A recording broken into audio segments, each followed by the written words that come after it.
Hi friends, എല്ലാവർക്കും വിദ്യാർത്ഥി ലോകം ഈസിലേക്ക് സ്വാഗതം. യൂറോപ്പിനൊപ്പം ഉഷ്ണതരംഗത്തിൻ്റെ പിടിയിലായ ബ്രിട്ടൻ കൊടും ചൂടിൽ റെക്കോർഡിട്ടു.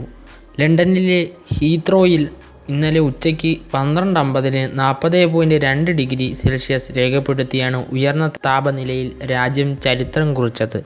2019 ജൂലൈയിൽ കേംബ്രിഡ്ജിൽ രേഖപ്പെടുത്തിയ 38.7 ഡിഗ്രിയാണ് മുൻ റെക്കോർഡ്. താപനില ക്രമാതീതമായി ഉയരുന്നതിന് പിന്നാലെ ബ്രിട്ടനിൽ കാലാവസ്ഥാ വകുപ്പ് റെഡ് വാർണിംഗ് പുറപ്പെടുവിച്ചു.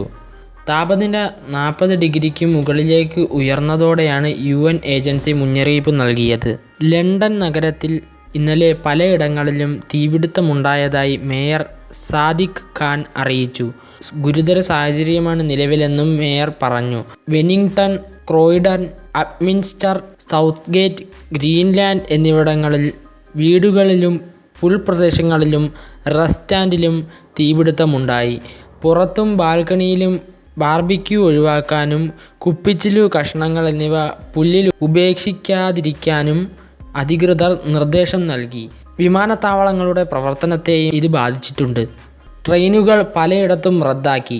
താപനില 42 ഡിഗ്രിയാകുമെന്ന് മുന്നറിയിപ്പുണ്ട്. ഇത്തരം പ്രതിഭാസങ്ങൾ ആവർത്തിക്കുമെന്ന് ബ്രിട്ടനിലെ കാലാവസ്ഥാ വകുപ്പ് പറയുന്നു. ഉയർന്ന താപനില ഓരോ 3 വർഷം കൂടുമ്പോഴും പതിവാകുമെന്നാണ് മുന്നറിയിപ്പ്. അപ്പോൾ ഫ്രണ്ട്സ്, എല്ലാവർക്കും ഈ വീഡിയോ ഇഷ്ടപ്പെട്ടെന്ന് വിചാരിക്കുന്നു. നാളത്തെ രാജ്യത്തെ പ്രധാന വാർത്തയുടെ വിശകലനവുമായി കാണാം. അതുവരേക്കും ഗുഡ് ബൈ.